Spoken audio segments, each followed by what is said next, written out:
Bonjour Lionel, merci infiniment de votre présence au sommet Restructuration et Transformation. J'ai une question pour vous aujourd'hui. Quels sont les critères à prendre en considération pour l'acquisition d'une entreprise de croissance ?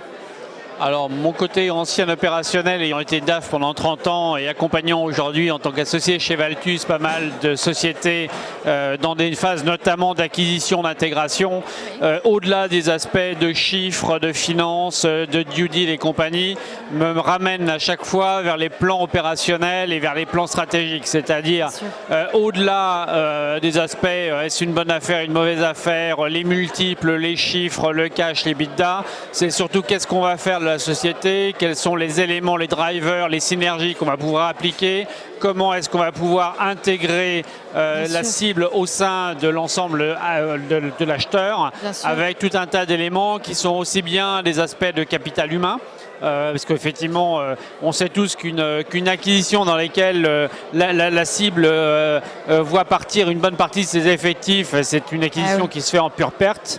On a bien évidemment les aspects de patrimoine technologique, de patrimoine industriel, de synergie, et quelle est donc la capacité de construire ensemble une valeur qui fasse que 1 + 1 soit supérieur à 2, et avec une vraie synergie dans ces parties-là.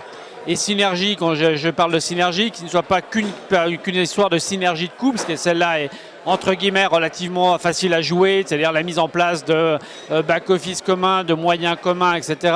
Mais également un aspect de synergie de développement, de synergie stratégique et qui permettent d'aller largement au-delà et de faire évoluer effectivement le business model des deux ensembles et des deux ensembles ensemble. Alors, vous avez évoqué un sujet très intéressant, c'est l'intégration. Et effectivement, c'est très important, ça joue son rôle. Vous pensez que ça joue un rôle indispensable ? Alors, le rôle de l'intégration est pour moi complètement clé. C'est-à-dire faire une acquisition pour le plaisir de faire une acquisition pour les raisons purement financières, c'est évidemment quelque chose. Jouer le multiple, pourquoi pas. Mais la vraie synergie et la vraie valeur, elle se crée lors de l'intégration.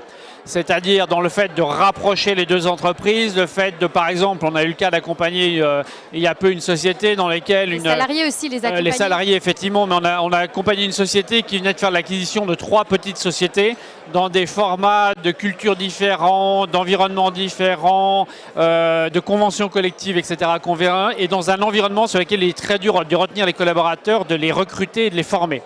Et en l'occurrence, on a eu l'occasion dans cet effet-là d'intervenir via un DRH de transition qui a accompagné l'entreprise dans cette intégration et qui est venu pour le coup faire converger tous ces éléments-là, mettre en place évidemment les aspects conventions contractuelles, mais également une culture commune, une marque employeur, mettre en place également des écoles de formation, mettre en place de l'actionnariat salarié et tout un tas d'éléments qui vont largement au-delà des aspects salariés pour mettre en place une véritable culture et faire en sorte que l'ensemble ressemble à un véritable nouvel ensemble et à une nouvelle newco et non pas simplement la somme de 2 anciennes sociétés. Je vois très bien ce que Et cette intégration, elle se commence même avant l'acquisition et on a l'occasion d'intervenir régulièrement sur des due deals entre guillemets opérationnels dans des phases, notamment la phase d'exclusivité avant le closing, dans lesquelles on va pouvoir effectivement intervenir, par exemple sur les parties opérationnelles, financières, etc.,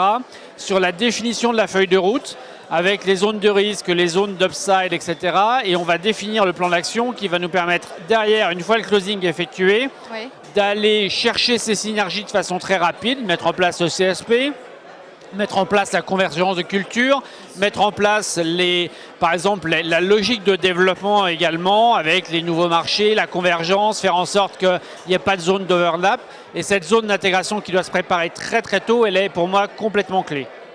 Merci beaucoup Lionel, c'était très intéressant. À très bientôt. À bientôt, au revoir.